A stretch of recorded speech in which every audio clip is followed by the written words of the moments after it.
Hello everyone, welcome to bitcoin era. आज हम stock to flow ratio क्या है उसके बारे में समझेंगे और important function of money, store of value या स्टोर ऑफ वेल्थ, वो क्या है उसके बारे में समझेंगे।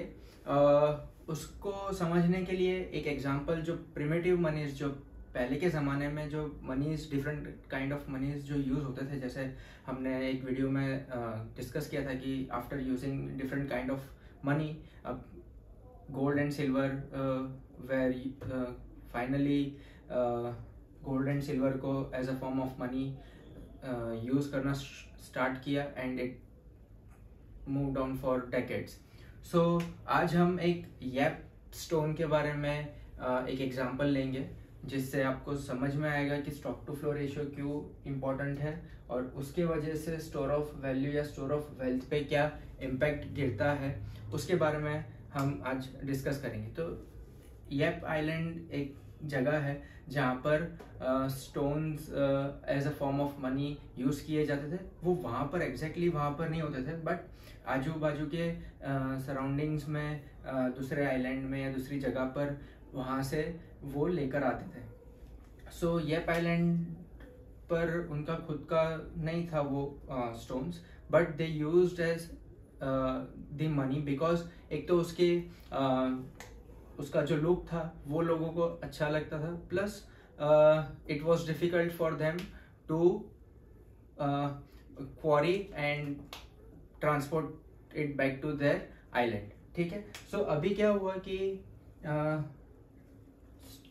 एक बार एक बिजनेसमैन ने देखा कि यहाँ पर काफ़ी सारे आइलैंड है, तो कोकोनट ट्रीज बहुत सारे थे, and then he decided to come there and give them money and take this coconuts and supply it to the oil production company।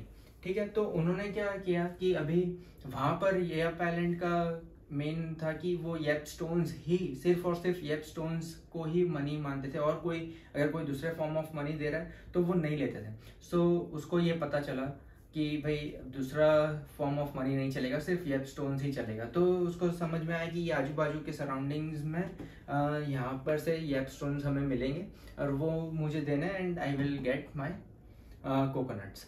ठीक है, तो अभी उन्होंने क्या किया बिजनेसमैन ने कि अभी उन्होंने अलग different kind of advance machineries लाकर एंड बोट्स लाकर, मशीनरी से क्या हुआ, it become easy to extract and to quarry, to do the complete process of making the stone, Yap stone, and उन्होंने बोट में रखा और आइलैंड पर लेकर आ गए। सो कुछ लोगों ने वो गया और उसने देने की ट्राई की कि भाई ये लो आपकी येप स्टोन्स, मुझे कोकोनट दे दीजिए। ठीक है, तो बट किसी लोगों ने हाँ बोला, किसी ने ना बोला। तो जिसने हाँ बोला उसको तो उसने दे दिया और किसी ने ना बोला है, तो कन्फ्लिक्ट हो गया। क्यों कन्फ्लिक्ट कहाँ पर हुई कि जो लोगों ने ना बोला उनका ये कहना था कि वो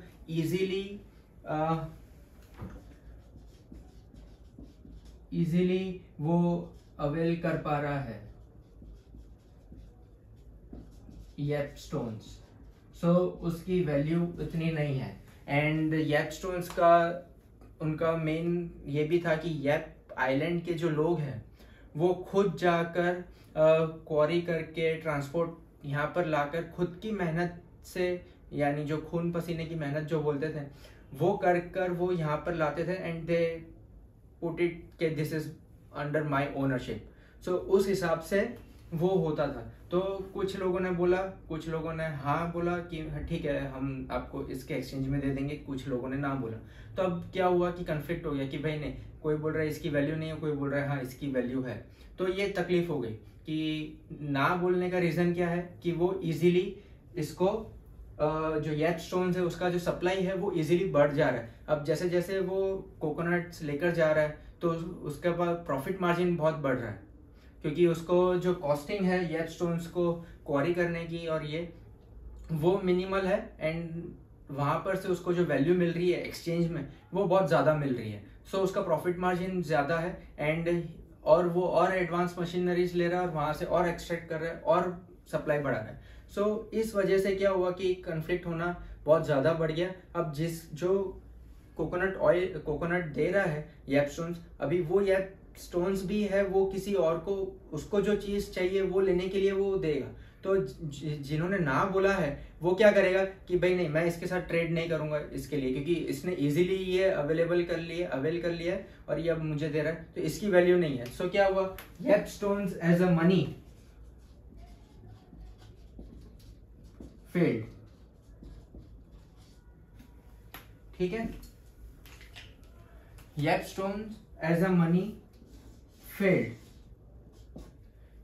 तो वहां पर वो Yap stone as a money use होना बंद हो गया। आज के जमाने में भी अभी कुछ ट्रेडिशंस या सेरेमनीज है या मैरिज सेरेमनी है या कुछ भी है, तो उसको लेकर कभी कभी कुछ ना कुछ वो ओनरशिप चेंज होती है या ऐसा है, बट एज अ मनी वो बंद हो चुका है एंड वहां पर गवर्नमेंट फॉर्म ऑफ मनी ही अभी यूज होता है। तो इस हिसाब से ये मनी फेल हो गया। किस हिसाब से कि उसकी supply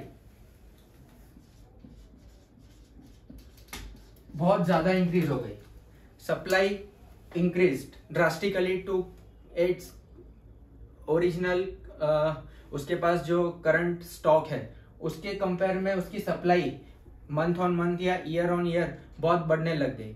so stock to flow ratio यहाँ पर काम आता है कि स्टॉक टू फ्लो रेशियो को यही कहा जाता है कि उसका एग्जिस्टिंग मनी सप्लाई, बहुत इंपॉर्टेंट है सर, समझिएगा कि एग्जिस्टिंग मनी सप्लाई और एंड ईयरली प्रोडक्शन, ये दोनों का रेशियो जितना ज्यादा रहेगा, उतना ही स्टोर ऑफ वैल्यू बढ़ेगा। So stock to flow ratio बढ़ेगा तो स्टोर ऑफ वैल्यू भी बढ़ेगी। So existing money supply and yearly production. So suppose existing money supply है, हम समझते हैं कि 2000 टन है और ईयरली प्रोडक्शन 100 टन है, तो इसका स्टॉक टू फ्लो रेशियो आया 20। स्टॉक टू फ्लो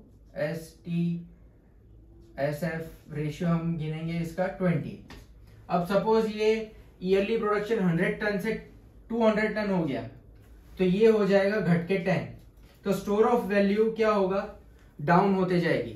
सो अगर ये और बढ़ते गया 2000 टन यहाँ पर ये वैल्यू आ जाती है सपोज ईयरली, और यहाँ पर ये भी बढ़ेगा, टोटल एग्जिस्टिंग सप्लाई बढ़ रहा है। अगर ये ईयरली ये 2000 था, अभी ईयरली 2000 ये बढ़ गया, तो ये 4000 हो गया, ये 2000 हो गया। तो अभी क्या हो गया इसका S/F ratio, stock to flow ratio only 2 बच गया। 4000 डिवाइड बाय 2000 टन इज 2।